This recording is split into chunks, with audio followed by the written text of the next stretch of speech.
Bonus. Trax. Le burn-out, ou le syndrome d'épuisement professionnel, en bon françois. Voilà un terme qu'on entend toujours plus de nos jours et qui s'applique, vous l'aurez compris, d'abord au monde du travail, mais qui, de plus en plus, s'étend à notre temps libre et à nos loisirs. Et comme je l'ai malheureusement découvert récemment, le hobby ne fait pas exception.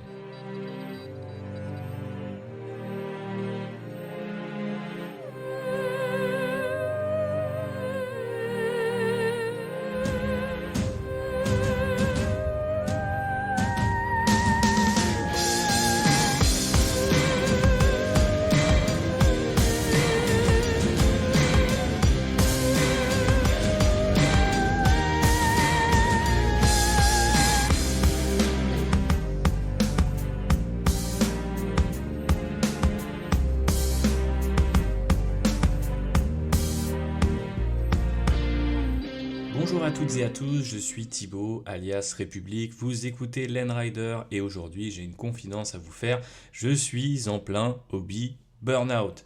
Alors rassurez-vous, je m'en rends compte seulement maintenant, peut-être parce que j'ai eu beaucoup de mal à l'accepter, mais je crois que ça dure depuis un petit moment et que je remonte déjà la pente. Mais au juste, c'est quoi ce fameux hobby burn-out ? J'ai envie de dire que comme dans le cas d'un burn-out classique, c'est une combinaison de fatigue profonde, de désinvestissement, voire même de sentiments d'échec et d'incompétence, cette fois non pas au travail, mais bien dans le hobby pourtant si joyeux qu'est le nôtre. Au-delà de ces symptômes génériques, voilà comment ça s'est manifesté pour moi, et vous pardonnerez d'ailleurs le côté vie ma vie de cet épisode, mais je vais être obligé de vous citer pas mal d'exemples forcément très personnels. Alors déjà, j'ai souffert récemment une certaine surcharge mentale au niveau du hobby, avec beaucoup de kits dans ma pile of shame, beaucoup d'idées sur quoi en faire, et finalement peut-être pas assez de temps. Ou presque, je ne sais pas. Actuellement, je suis toujours à la recherche d'un emploi, on va dire, stable sur la durée qui m'occuperait toute une semaine, donc du temps libre, j'en ai, mais étrangement, j'avais quand même une sorte de manque d'excitation, d'envie à l'idée de monter ces kits et de les peindre pour les ajouter à mon armée. Une sorte en fait de flou un petit peu créatif, une espèce un petit peu aussi, je le disais, de surcharge dans le sens où il fallait prendre des décisions. Et à vrai dire, il faut toujours prendre des décisions dans le hobby, mais l'idée d'en prendre, de me dire quelle unité je fais ensuite, comment je la peins, comment je la convertis, etc., ne me procurait plus forcément de joie ou d'excitation, mais juste était ramené à la somme des problèmes ou des questions auxquelles il fallait répondre. Et ça, du coup, je n'étais plus du tout, en phase avec mon hobby de ce point de vue-là. Et c'est pour ça que j'ai longtemps hésité sur quel kit à faire ensuite et que je les ai un petit peu assemblés machinalement. De ce point de vue-là, par exemple, le Character Challenge était bien pratique parce que ça m'a permis de monter des kits personnages et ça m'a enlevé quelque part cette surcharge mentale pendant quelques semaines. Mais plus grave encore, et peut-être plus récurrent, c'était une satisfaction toujours plus limitée. En fait, à partir du moment où je termine une figurine ou une unité, généralement j'en suis fier, comme j'imagine chacun et chacune d'entre vous, mais il faut tout de suite pour moi passer à la prochaine figurine, la prochaine unité, peut-être même la prochaine armée.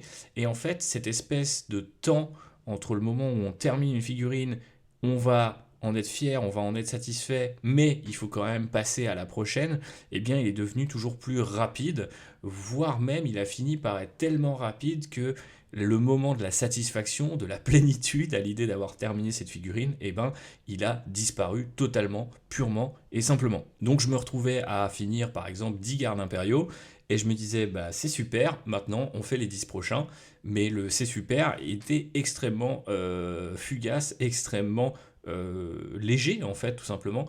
D'habitude voilà je vais prendre les figues en photo, je vais les mettre dans la vitrine, je vais limite faire les petits effets sonores qui vont bien en déplaçant les figurines sur mon bureau, enfin je suis à fond dedans. Et là, ce côté-là avait totalement disparu. On était plutôt dans le grind, et c'est-à-dire, peindre une figurine, puis l'autre. L'unité est terminée, on passe à la prochaine. Et c'est vrai que, ça a généré quand même pas mal, je dirais pas d'angoisse, mais de moments, on va dire, beaucoup plus épuisants, beaucoup plus fatigants, parce que ça reste un hobby qui demande beaucoup d'énergie physique, mentale, mais aussi d'énergie créative si une telle chose existe. Et du coup, finalement, quand on n'a plus l'espèce de décharge d'adrénaline ou de sérotonine qu'on peut avoir en terminant une figurine en se disant c'est super, j'ai fait tout ça de mes propres mains, c'est top, mais qu'on passe directement à ok c'est fini, maintenant next, et bien effectivement, il y a une partie de la magie qui a disparu et pour moi c'était cette satisfaction vraiment limitée qui me faisait beaucoup de mal et qui je pense malgré ce que j'ai pu vous dire en intro, n'a pas totalement encore disparu. Il faut que j'apprenne à finalement kiffer et à kiffer sur le temps un peu plus long. Et enfin, dernier symptôme que j'ai pu traverser ces derniers mois, ces dernières semaines, eh bien c'est une routine devenue finalement toujours plus dangereuse qui s'est mise en place petit à petit. Alors j'ai toujours eu cette tendance assez malsaine à traiter le hobby plutôt comme un boulot, c'est-à-dire à m'organiser, à faire des plans, à savoir qu'est-ce que j'ai envie de peindre à tel moment, pour tel genre de liste, telle partie, tel événement. Il y a toujours en fait une sorte de prétexte qui me motive.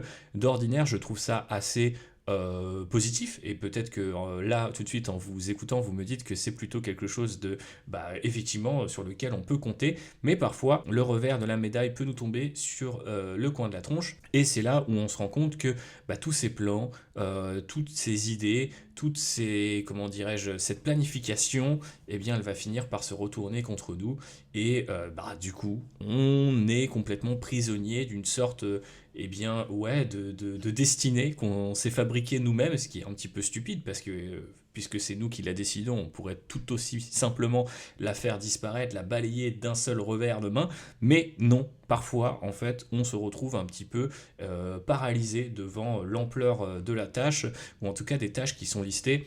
Alors pour moi, ça peut être sur des documents Google Docs que je vais préparer, sur un carnet de notes, sur tout simplement des listes que je vais créer sur l'application Warhammer 40 000 et que j'aurais envie de jouer mais il me manque des unités. Tous ces espèces de marqueurs-là ont fini par me faire stresser. Ou pas exactement stressé au sens ouais voilà je suis vraiment je peux pas les regarder ça me fait peur mais plutôt à peser sur ma conscience et sur ma créativité, c'est à dire que je pensais plutôt à ça plus que à l'idée de monter les figues, est-ce que l'assemblage va être cool, comment je vais les peindre, qu'est-ce que je vais faire comme kit bash, le genre de réflexion on va dire plus normal dans le cas de mon hobby tel que je le pratique au quotidien. Ce qui nous amène à au moins trois grands symptômes, il y en a d'autres, mais je voulais me concentrer sur les principaux, et je dois vous avouer que je suis le premier surpris d'en être victime, parce que j'ai toujours pensé que le hobby burnout, eh bien, ça n'arrivait qu'aux autres. Donc quand j'avais des amis ou des influenceurs hobby de France et d'ailleurs qui pouvaient en parler, eh bien, je les croyais bien volontiers, mais c'était absolument impensable pour moi d'être affecté par tout ça, parce que au contraire, pour moi, le hobby, ça a toujours été un énorme atout dans ma santé mentale, voire même, il y a de cela quelques années, pendant mes jeunes années, pendant l'adolescence, le début de l'âge adulte, eh bien, c'était carrément même une sorte de refuge, le hobby, et je pense que je n'aurais pas pu survivre sans, et je n'exagère qu'à peine.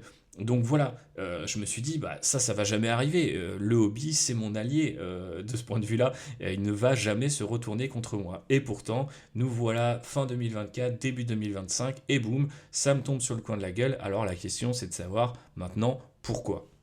Est-ce que c'est l'influence de ma vie personnelle? Eh bien, c'est possible. Fin d'année dernière, j'ai malheureusement ma compagne qui a perdu son emploi et qui l'a perdu par ailleurs après le décès de deux de ses grands-parents de manière ultra rapprochée. Donc c'était trois mauvaises nouvelles qui nous sont tombées dessus de manière successive et je pense que devoir être là pour elle, essayer de veiller au grain pendant toutes ces semaines et de continuer à le faire aujourd'hui, ça m'a demandé beaucoup d'énergie et donc forcément c'est une énergie qu'on n'a plus forcément ensuite pour le hobby. Par ailleurs, dans le secteur du jeu vidéo qui m'emploie et du scénario ou de la créativité, de la culture, si on veut même aller jusque-là et faire des grandes généralités, on voit qu'en ce moment, c'est quand même très très chaud entre les crises, on va dire, purement économiques et la guerre qui a été déclarée à pas mal d'organismes culturels à droite à gauche, y compris dans ma région Loire-Atlantique tout spécifiquement. eh bien, on se rend compte que c'est très difficile eh bien, de se projeter, de se dire qu'on a un avenir, qu'on se dire qu'on a finalement un rôle à jouer dans cette société et dans ce milieu qui est le nôtre et qui me passionne moi personnellement depuis des années, depuis toujours en fait. Et ça aussi, eh bien, ça prend une quantité d'énergie absolument astronomique au quotidien, surtout pour quelqu'un d'assez, j'allais dire angoissé, je ne sais pas si c'est vraiment mon naturel d'être angoissé, mais en tout cas de beaucoup réfléchir. Donc forcément, quand l'étau se resserre autour de vous, bah vous réfléchissez plus, vous réfléchissez aussi un peu plus noir, un peu plus triste, un peu plus dark, et ça finit par jouer forcément bah, sur votre créativité au quotidien et votre envie de faire du hobby. Donc en fait, si vous voulez, l'un des symptômes aussi de ce burn-out, c'est de continuer d'aller vers le hobby comme une sorte de, eh bien, de refuge, de ressources, de bonheur, de joie. Vraiment l'idée de dire, ok, le monde est pourri, mais là je vais faire mes petites figurines, ça va aller mieux. Et en fait, vous vous rendez compte que le monde il est tellement pourri, ou en tout cas votre façon en ce moment de voir ce monde est tellement pourri, que ça affecte en fait toute la positivité que le hobby pouvait apporter, ça la contamine, ça l'envenime, et c'est vraiment ça qui s'est passé pour moi ces dernières semaines. Donc effectivement, l'influence de ma vie personnelle a forcément joué. Maintenant, il y a peut-être un autre responsable, et vous connaissez bien ces deux lettres, G et W, Games Workshop aussi est peut-être responsable, c'est même très probable à vrai dire, puisque j'avoue que les cycles de hype successifs que Games Workshop met en place maintenant depuis au moins la V8, V9 ont tendance à abîmer mon entrain pour le hobby, parce que eux aussi sont toujours plus courts, que ce soit les articles sur Warhammer Community, les annonces, les sorties, etc.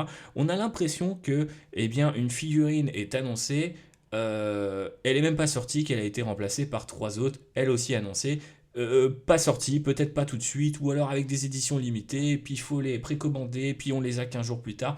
C'est tout un joyeux bordel, une espèce de timeline dans laquelle je n'arrive plus vraiment à voir clair. Tout ça maintenant, c'est un petit peu du brouillard pour moi. En tout cas, mentalement, ça le devient petit à petit.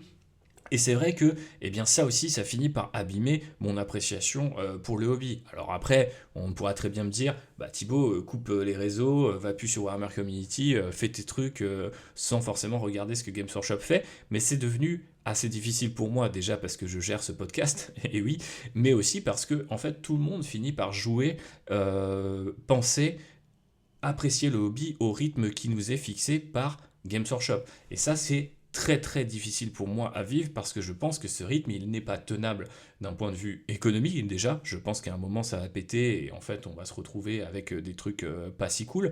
On en a peut-être déjà fait les frais avec par exemple la V3 d'Age of Sigmar, la V4 pardon, qui a fait disparaître certaines figurines, c'est ce genre de choses que j'ai en tête, mais surtout, c'est pas tenable d'un point de vue créatif en fait, parce que notre hobby, on ne peut pas le vivre aussi rapidement.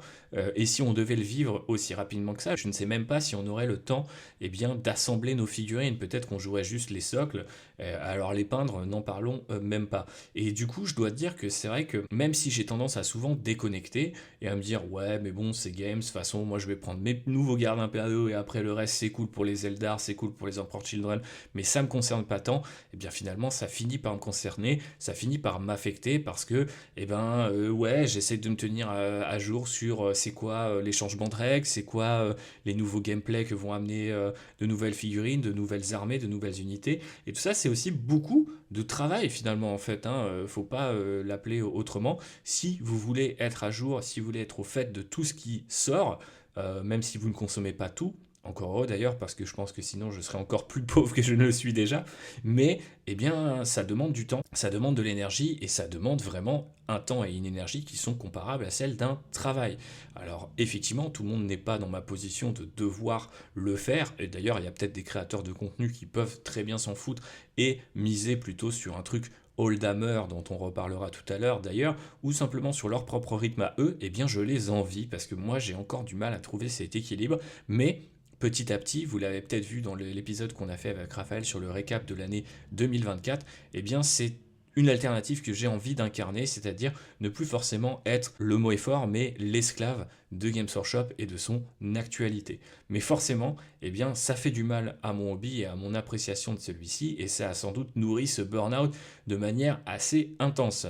Et puis par ailleurs, pour faire un tout petit détail sur le jeu lui-même, eh bien, de plus en plus, j'ai l'impression que se tenir au courant est plus chronophage que jouer. alors que jouer à Warhammer 40 000, c'est déjà une activité qui est quand même relativement longue. Et j'ai l'impression que ça aussi, ça finit par me taper sur le système quand je me dis, attends, mais je m'enfile toutes ces vidéos, ces analyses, je lis des documents PDF, etc. Et quand je suis sur la table de jeu, je suis encore pas à jour, je comprends pas ce que fait mon adversaire, je me pose plein de questions. C'est chiant, voilà, c'est chiant et j'ai l'impression qu'en fait le jeu n'en vaut plus tellement la chandelle. Et quand je parle du jeu, c'est vraiment dans tous les sens du terme, pour l'expression et aussi pour le jeu, spécifiquement la partie effectivement ludique de Warhammer Age of Sigmar, Warhammer 40 000 et leurs dérivés. Après, on en parlait déjà tout à l'heure, c'est peut-être aussi la faute de mon hobby ou plutôt la façon dont je le conduis. Et là, je veux bien le reconnaître que c'est très certainement le cas, puisque j'ai toujours été très investi dans ce hobby qu'est Warhammer, mais je le pratique avec une certaine rigueur, voire, d'aucuns diraient, une véritable discipline de fer. Alors, souvent, j'essaye de la nuancer, par exemple, en me lançant dans des nouveaux projets. Alors, la plupart du temps, ils sont hypothétiques, mais ça va être collecter des images de référence, trouver des idées de lore, des idées de kit bash pour une future armée. C'est généralement ce qui va générer chez moi l'envie de me lancer dans un nouveau projet hobby, même si c'est pas tout de suite, même si c'est pas maintenant. Mais ça peut m'aider finalement à nuancer cette discipline. C'est me dire, je prépare un truc pour le long terme. Ça me permet d'apprécier aussi les trucs un peu plus sur le temps long. Me dire, je vais pas le faire maintenant, mais je peux collecter des images, je peux collecter des ressources, de l'information, apprendre tout simplement, mais aussi commencer à visualiser ce futur projet. Et ça m'aide beaucoup. Ça peut être aussi des projets plus courts, des projets plus créatifs. Par exemple, faire une bande Warcry, faire une kill team, prendre des figurines de la Pile of Shame qui n'ont pas forcément la place dans un de mes projets actuels, mais que finalement ça pourrait m'éclater pour une campagne narrative ou juste pour le fun, de les peindre dans un schéma de couleurs totalement inhabituel ou avec des techniques un petit peu nouvelles. Ça, ce sont, je pense, des bons nuanceurs de ma façon assez disciplinaire de vivre le hobby, mais malheureusement, ça fait bien longtemps que je ne me suis pas adonné à ce genre de projet, soit plus créatif, plus hypothétique ou plus court. En fait, peu importe la forme qu'il puisse prendre, ça fait vraiment longtemps que je ne l'ai pas fait. À vrai dire, je pense que ça date de 2022 au plus tôt. Donc bientôt 3 ans que je suis essentiellement concentré sur mes deux armées de cœur, l'Astra Militarum d'une part et la Black Legion de l'autre, avec certes des petits encarts, Age of Sigmar, peut-être une figurine que je vais peindre pour le fun par-ci par-là, mais honnêtement, depuis que j'ai mon établi, depuis que j'ai une pièce dans laquelle je peux faire du hobby, depuis que je peux recevoir les gens chez moi pour faire des games, j'ai une appréciation du hobby qui est encore plus finalement contrôlée, millimétrée, et mes deux armées en sortent grandies. Elles continuent à augmenter. Par contre, effectivement, mon hobby, lui, a tendance à être, je pense, beaucoup moins créatif et peut-être beaucoup plus martial. Et c'est peut-être ça aussi qui finit par générer ou nourrir ce hobby burn-out. Et enfin, je me suis aussi demandé, et j'espère que vous ne m'en voudrez pas, si c'était pas un petit peu la faute de ce podcast. Et la réponse, c'est peut-être, mais honnêtement, j'en sais foutrement rien, j'ai beau y réfléchir, là cette fois la réponse ne m'est pas venue. À vrai dire, depuis que nous avons le Discord, c'est même plutôt l'inverse. J'ai tendance à me penser que c'est votre enthousiasme général et votre créativité à vous qui a tendance à nourrir la mienne et m'inciter à faire du hobby plus varié, plus créatif, et puis tout simplement à continuer à échanger avec vous pour justement nourrir de futurs projets, etc., etc.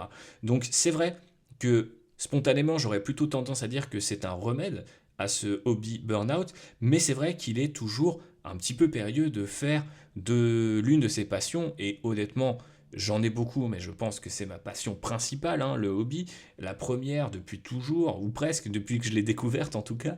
Effectivement, c'est compliqué de faire de cette passion, surtout quand elle est aussi importante, une sorte de métier. Là aussi, on est dans la confusion avec le travail, mais voilà, pour moi, c'est pas une activité principale, c'est même pas une activité complémentaire. Je remercie tous les tipeurs parce que ça aide à acheter du matériel ou une petite boîte de Warhammer de temps en temps, mais globalement, ce n'est pas mon métier, ce n'est juste qu'un média. Mais juste qu'un média, c'est peut-être déjà beaucoup par rapport à ce qu'on disait sur le fait de se tenir informé, d'être aussi, entre guillemets, pas forcément à la pointe, mais ça m'importe de ne pas vous raconter des conneries et de faire des recherches pour vous, de pouvoir enrichir votre culture et la mienne en même temps. Donc pour ça, je ne peux pas me permettre de faire les choses à l'arrache, je ne peux pas me permettre de vivre le hobby en papillonnant, il faut que je sois un petit peu plus rigoureux que cela. Et donc effectivement, peut-être que le podcast finit par alimenter lui aussi ce hobby burn-out, mais je vous rassure, j'ai quand même l'intuition en voyant vos figurines,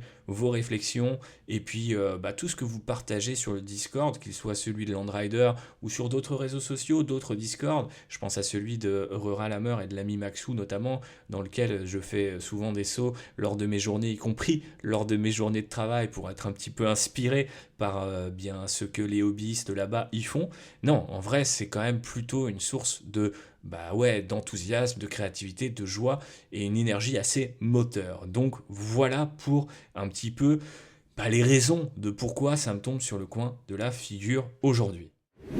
Donc ces facteurs-là se sont mélangés et pouf, vous obtenez un Thibaut en mode hobby burnout. Mais comme je le disais, bien heureusement, j'ai déjà presque inconsciemment en fait mis en place des contre-mesures pour remédier à cela. Et je voulais vous les partager aujourd'hui. Alors on va commencer par une évidence absolue, mais à laquelle on n'a pas toujours l'occasion de réfléchir quand on est justement en burn-out, c'est l'idée de prendre une pause, tout simplement.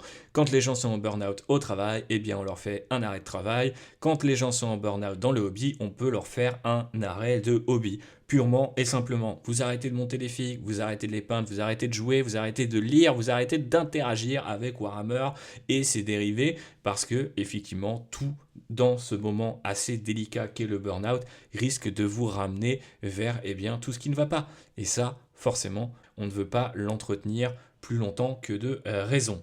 Après, à l'inverse, peut-être qu'un arrêt complet risque de perturber certains, et notamment c'est mon cas, quand on a une pratique du hobby assez régulière et qu'on considère assez importante pour notre santé mentale. Peut-être que passer du burn-out, donc c'est-à-dire une surcharge d'informations à une absence totale d'informations, c'est peut-être un petit peu trop radical. On peut peut-être faire une sorte de régime, interagir du coup différemment avec le hobby. Et c'est ce que j'ai un petit peu fait pour le coup. C'est-à-dire que le premier conseil que je vous donne, je ne l'ai pas appliqué, mais celui-là et les autres, vous allez le voir, je les ai appliqués. Et du coup, je me suis dit, ok, très bien, je crois que le hobby est un petit peu en péril en ce moment. Pourquoi ne pas interagir avec lui différemment? C'est-à-dire que je me suis repenché plutôt sur de l'écriture de l'or, que j'ai repris des documents qui en fait continue d'être alimenté au fur et à mesure que je peins des figues, etc. Mais ça faisait longtemps que je ne les avais pas rouverts pour les relire, pour les corriger, pour ajouter des choses. Lors de ma Black Legion, comme celui de mon armée garde impériale, je les écris en anglais aussi. Et je me suis dit, tiens, est-ce qu'il n'y aurait pas une certaine forme de confort à trouver dans l'idée de les réécrire en français, avec peut-être plus ou moins de détails, mais en faire une version abrégée ou une version étendue. Voilà. Donc me pencher sur le lore, ça m'a permis de rester connecté avec le hobby sans forcément avoir tous les problèmes dont on parlait tout à l'heure. Mais pour vous, ça pourrait être tout à fait différent. Ça pourrait être si la peinture vous fait stresser, vous donne des boutons, eh bien concentrez-vous plutôt sur le jeu, essayez de maximiser les parties, inscrivez-vous à un club, voilà, vous pouvez faire ce genre de choses. Et puis, si c'est ni le jeu, ni la peinture, ni le modélisme de manière générale, ça peut être juste lire un bouquin Black Library avant de se coucher le soir, plutôt que d'être toujours la tête dans l'établi. Je pense que tous ces petits remèdes-là, tous ces petits changements, ces petits pas de côté sont susceptibles de guérir finalement votre hobby burn-out sur la durée. Un autre conseil que j'aurais à vous donner, c'est de ressortir vos figues. Alors ressortir les figues pour différentes raisons. Si vous avez une vitrine, ça peut être cool d'épouster votre vitrine, de du coup avoir en main toutes ces figurines qui sont là depuis un certain temps, et puis vous allez les remettre avec une autre configuration, peut-être un dernier carré épique ou un ordre bien rangé de parade, ce que vous voulez, mais en fait vous allez avoir tous vos efforts précédents en main, et ça mine de rien c'est un gros boost de confiance qui est à même de guérir une partie de votre burn-out. Mais c'est pas forcément juste un flex, que de sortir ses figues de la vitrine ou d'ailleurs, parce que je dis vitrine, mais on n'a pas toutes et tous la chance d'en avoir une. Des fois, on stocke dans des mallettes, dans des boîtes, etc., etc. Eh bien, ressortez-les quand même. Faites une petite photo pour votre bon plaisir, pour les réseaux sociaux, pour vos potes, ou juste montrez-les à un être cher. Voilà, regarde, ça c'est mon armée, j'avais envie de la déployer sur la table. Je sais que moi, des fois, je me fais ce petit kiff. Je me mets tous les chars de la garde impériale en rangée sur ma table de cuisine. Et je me dis, putain, j'ai quand même peint ces 2 Royal Dorn, ce Banblade, ces 3 Lehman Russes, ces 4 chimères, et ça fait vraiment, vraiment plaisir. Donc, ça peut avoir un effet vraiment positif. Et ça peut être aussi l'occasion, et bien pourquoi pas, de les améliorer. Parce qu'effectivement, il y a un truc qu'on fait assez peu, et surtout depuis que Games Workshop nous impose ce rythme effréné dont je parlais tout à l'heure, c'est de revenir sur des figurines qu'on a déjà terminées. Or, des fois, il y a des petits détails qu'on pourrait améliorer, il y a des trucs qu'on pourrait changer, il y a des équipements qu'on pourrait rajouter. Et récemment, c'est ce que j'ai fait en live avec vous d'ailleurs, avec mes transports chimères et Taurox de mon régiment de la garde impériale, parce que je me suis dit, ok, ce lore de ma garde impériale, je l'aime bien. Est-ce qu'il est finalement si incarné que ça sur les figurines? Peut-être pas, donc il serait bon temps de rajouter des petits trucs. Donc je me suis mis en quête d'un certain nombre de pièces, de bits, que j'ai rajouté à l'arrière des transports pour incarner ce que j'avais écrit dans mon lore, à savoir que mes petits gardes impériaux priaient au front directement à l'arrière de leur véhicule à mesure que celui-ci poussait vers les lignes ennemies. Donc il y a un petit autel, un petit reliquaire à l'arrière de mes chimères pour pouvoir prier l'empereur en mouvement, si j'ose dire. Et rien que ce petit ajout-là, qui franchement m'a pris, c'était une soirée peinture avec vous en live sur Twitch, n'hésitez pas à nous rejoindre quand c'est le cas. Franchement, donc c'était l'affaire de vraiment quelques minutes, quelques heures, et pourtant ça a fait une très grosse différence, et ça m'a vraiment incité à me replonger dans ma garde impériale et à me dire, ok, est-ce que j'irai pas maintenant plus loin avec de nouvelles têtes pour mon infanterie, etc. Donc c'est étrange parce que j'avais pas l'énergie pour faire une nouvelle unité, mais je commençais à me dire, tiens, est-ce que j'achèterais pas des bits pour avoir des têtes un peu plus spécifiques et rendre un peu différent mon régiment? Alors je n'ai pas encore tranché sur cette question, mais c'est en tout cas une réflexion en cours qui a tendance à m'animer et donc à guérir un petit peu ce burn-out. Pour aller plus loin, mais un petit peu dans le même ordre d'idées, on pourrait aussi tout à fait se lancer dans un nouveau projet. Et oui, parce que parfois, c'est un peu le paradoxe en fait derrière ce hobby. On se dit, pour avoir de grosses armées, il faut grinder, il faut peindre un max, il faut monter plein de filles, il faut rester concentré sur son armée de cœur ou son armée du moment, peu importe. Finalement, peut-être que non. Peut-être que, un peu à la manière de cet adage qui dit que tout seul on avance plus vite, mais ensemble on avance plus loin. Si vous êtes sur une seule armée, peut-être que vous avancez vite, c'est-à-dire que elle va grossir plus rapidement, mais si vous en avez plusieurs menées de front, vous irez plus loin, au sens où vous n'allez pas être victime de ce fameux burn-out, parce que justement vous allez faire des choses différentes. Et de ce point de vue-là, il faut choisir son projet avec soin, parce que c'est sûr que si on fait 3 armées de Space Marine ou d'armure énergétique de front, ça risque quand même de mener à un burn-out. Mais si vous avez 2 choses bien différentes, peut-être un Warhammer 40 000 d'un côté et un Age of Sigmar de l'autre, par exemple, ou je sais pas, sinon une armée très organique d'une part et une armée très métallique d'autre part. Ce genre en fait d'alternance va vous permettre de rester créatif, de rester frais. Et en fait, au-delà de l'alternance, c'est peut-être juste tout simplement de temps en temps se lancer dans un projet parce que il est cool en tant que projet et même s'il n'est pas terminé, il restera cool. Je sais que par exemple, j'en ai beaucoup, moi, dans un coin de ma tête, une armée orc Blood Axis par exemple. J'ai aussi envie de faire un jour mon propre chapitre Space Marine ou peut-être une force entièrement composée de guerriers en armure Phobos.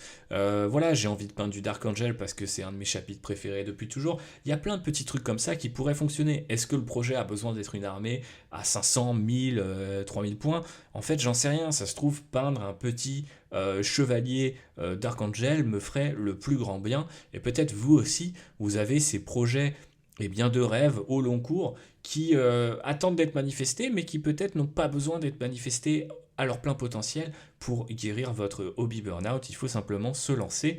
Et puis, si vous êtes un grand névrosé comme moi, vous pouvez même truander et en fait vous lancer hypothétiquement, c'est-à-dire commencer à accumuler du bits, accumuler des références, faire des docs, faire du lore, etc. pour le jour où vous serez enfin prêt, libéré peut-être d'une partie de votre pile of shame, de votre armée principale pour aller vers un projet secondaire qui vous fera, j'espère, le plus grand bien. Mais pour l'instant, on parle de projet Warhammer. Peut-être qu'il faut aussi envisager l'idée d'aller autre part, de peindre pour d'autres jeux ou tout simplement de peindre des figurines juste parce qu'on les aime en tant que figurines, sans qu'il y ait forcément la perspective de s'affronter sur le champ de bataille. Donc de ce point de vue-là, il y a plein de choses qui existent, il y a différentes échelles qui peuvent vous faire du bien.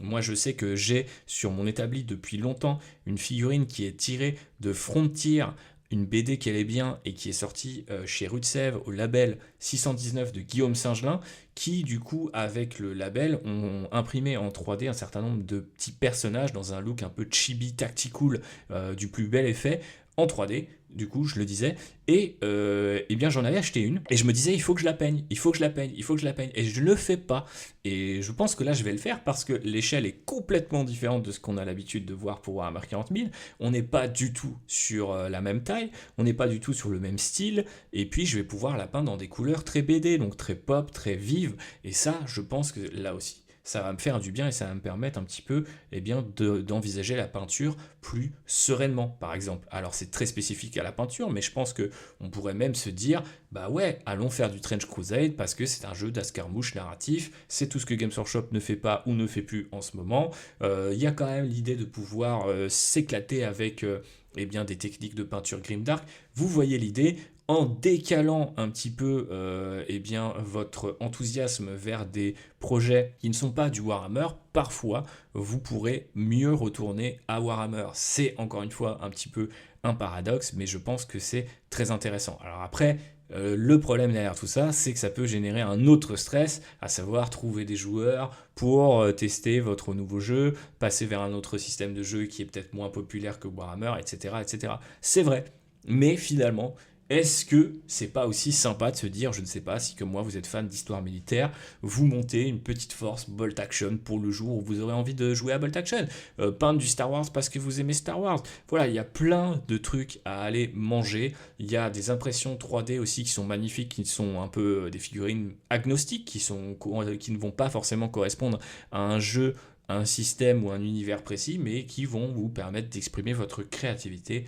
et j'espère du coup guérir votre burn-out.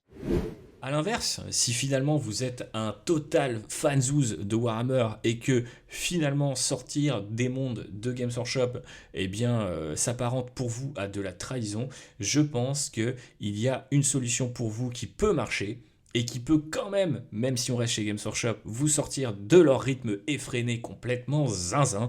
C'est tout simplement l'idée de revenir à un Old Hammer de qualité. Et quand je dis Old Hammer de qualité, ça ne veut pas dire justement plonger de manière totalement aveugle dans la nostalgie à base de c'était mieux avant, je vais jouer en V2. Alors après, si c'est votre kiff, grand bien vous en fasse, il n'y a aucun problème avec ça pour moi, mais je pensais plutôt au fait de se ressourcer dans les ouvrages qui ont marqué votre découverte du hobby, dans les armées qui vous ont fait rêver, peut-être aussi avec des vieilles figurines que vous n'aviez pas pu acheter avec vos étrennes à l'époque, mais que désormais vous avez les moyens ou l'envie de récupérer. Et là, je sais que moi, typiquement, j'ai plein de kits récents de la garde impériale qui m'attendent, qui vont grandir mon armée.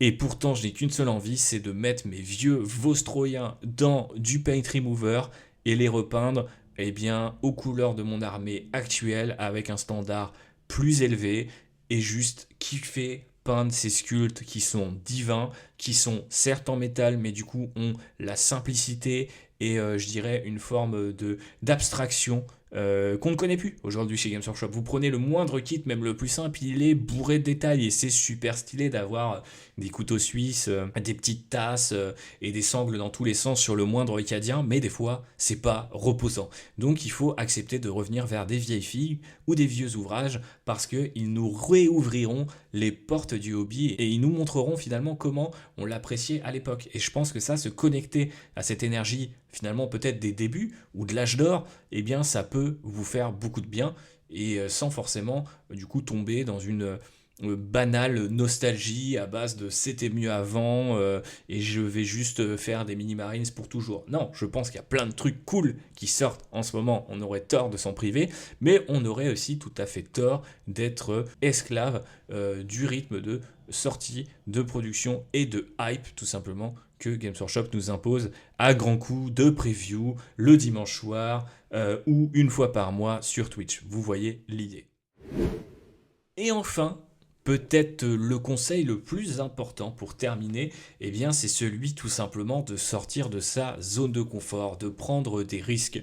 On vit dans un monde qui ne veut plus prendre de risques à bien des égards, y compris eh bien, dans le monde de la culture dont je parlais tout à l'heure. Et est-ce qu'on fait partie du monde de la culture quand on peint des figurines? Est-ce qu'on est des artistes? Eh bien c'est une vague question à laquelle il faudra répondre dans un autre podcast, mais c'est vrai que je crois qu'on a quand même un petit rôle à jouer, et notamment quand on est en burn-out total. Ce qui peut faire du bien, c'est tout simplement sortir de sa zone de confort créative et aller prendre des risques en se lançant sur des figurines qu'on n'aurait pas normalement achetées, pas peintes de cette manière, ou en nous initiant à d'autres systèmes de jeu. Donc ce conseil, en quelque sorte, réunit à peu près tous les précédents, mais s'applique à des petits détails parfois. Donc typiquement, la dernière unité que j'ai peint à ce jour, eh bien c'est des possédés pour ma Black Legion, donc des marines du chaos. Et je dois dire que j'ai ces possédés depuis longtemps, peut-être depuis 2022 justement, et que je les ai assemblés donc début d'année 2025, et je me suis dit en les assemblant, bon là il faut vraiment que je les fasse, hein, parce que ils traînent depuis longtemps, c'est une unité que j'ai pas. Mon armée les full infanterie, ça a du sens, ok, allez, je les fais. Je les monte, je vois que le kit n'est pas forcément très adaptable, je vois que les bonhommes sont très gros, l'échelle est assez cool, mais ça me faisait un petit peu peur, et j'avoue, je me dis, il y a beaucoup d'organique, il y a beaucoup de mutations, il y a beaucoup de trucs comme ça, c'est vraiment pas le genre de truc que j'aime peindre, donc est-ce que je vais pas en chier? Donc dans un premier temps, j'ai totalement nourri ce hobby burn-out, et du coup, je me suis dit, ça va être très compliqué. Et je me suis dit, je sais pas, je vais faire du lavis à l'huile, je vais tenter une nouvelle technique. Donc déjà, je sortais un petit peu de ma zone de confort. Il se trouve que j'ai fait une erreur, c'est que j'ai mal regardé le rack de peinture quand j'ai été dans ma boutique de loisirs créatifs préférée, et j'ai pas pris des peintures à l'huile, j'ai pris des gouaches. Et je crois que l'ami Raphaël était avec moi et m'avait même fait la remarque, mais j'étais suffisamment con pour lui dire non, non, mais c'est bon, c'est la bonne marque, ça roule, ça ressemble à ce que j'ai, c'est marqué gouache, mais ça va le faire. Voilà, bon, je suis trop con, mais de cet accident est né quelque chose d'assez joli, c'est que je me suis retrouvé face à toute la chair mutée de mes possédés que j'avais prévu de faire à l'huile, et je me suis dit, bah non, il va falloir que je les fasse différemment. Qu'est-ce que j'ai devant moi? Ah, j'ai des lavis verts. Ah, j'en ai deux sortes. J'ai du lavis marron. Ok, j'ai du médium contraste. J'ai du médium normal. Ok, est-ce que je vais pas créer des jus, créer un petit peu, voilà, sur ma palette plusieurs, eh bien, lavis maison, ou simplement des contrastes, des lavis dilués, et j'ai commencé à attaquer cette chair, et le rendu était super cool. Après, j'ai retravaillé un petit peu en transparence avec de la peinture, en l'occurrence je crois que c'est le Racar Flèche très dilué, et j'ai trouvé ça super kiffant et super gratifiant. Et ça m'était pas arrivé depuis des mois de terminer une figurine. Alors elles sont pas terminées, hein, je dois encore finir les armures à l'heure où j'enregistre ce podcast, mais en tout cas, terminer cette partie organique des figurines qui normalement me fait un petit peu peur. Et là, je me disais, mais putain, mais c'est cool. En plus, c'est cohérent avec ce que j'avais fait précédemment. C'est une version un petit peu améliorée de ce que j'avais fait sur les Greater Possessed, feu les Greater Possessed de la boîte Ombrelance pour ceux qui s'en souviennent. Et du coup, je me suis dit, mais putain, ouais, c'est cool, ça va avoir de la gueule. Et surtout, j'ai relevé le défi, je suis sorti de ma zone de confort, j'ai même composé avec des contraintes que je n'avais pas envisagées en premier lieu, et le rendu est super chouette. Donc je suis assez fier de moi sur ces bonhommes, et c'est super marrant, c'est que même en postant des whips sur les réseaux sociaux, eh bien j'ai vu beaucoup de gens me féliciter pour le rendu de ces figurines-là, et ça m'a fait chaud au cœur, vous n'avez pas idée, parce que là aussi, ça ne m'était pas arrivé depuis longtemps. Alors je dis pas que les gens n'aimaient pas les autres figurines que j'avais peint juste avant, mais c'est vrai que j'avais pas cette remarque en mode waouh, trop bien les posséder, la chair est cool et tout, t'as géré. Ouais, ça fait du bien. En fait, pour la confiance en soi, pour l'ego, savoir qu'en fait, on a bien géré ce truc qu'on pensait dans un premier temps mal géré, et ben ouais, ça a été un gros coup de boost. Et là, pour le coup, je pense un des moyens pour moi de me rendre compte que j'étais en plein hobby burnout parce que ça m'a remis un petit peu les idées en place, ça a remis les choses en perspective et ça m'a fait vraiment beaucoup de bien. Et si je continue d'ailleurs sur l'anecdote, ce qui est super marrant, c'est que j'ai toujours aussi du mal à peindre la couleur os. Et là, un petit peu sur le côté, de toute façon, j'aime pas peindre, je vais tester une autre technique, je l'ai fait différemment que d'habitude. Et j'ai enfin réussi à traiter l'os, alors faut le dire vite, dans le style heavy metal, c'est pas vraiment ça, mais avec un éclaircissement qui va d'un beige à un blanc sur la pointe, vous savez par exemple des cornes, des marines du chaos, etc. C'est un truc que j'arrive d'habitude jamais à faire simplement. J'arrive jamais à poser le blanc au bon endroit, le beige plus clair à un autre endroit, le beige plus foncé, créer des reliefs dans les creux, dans la corne, etc.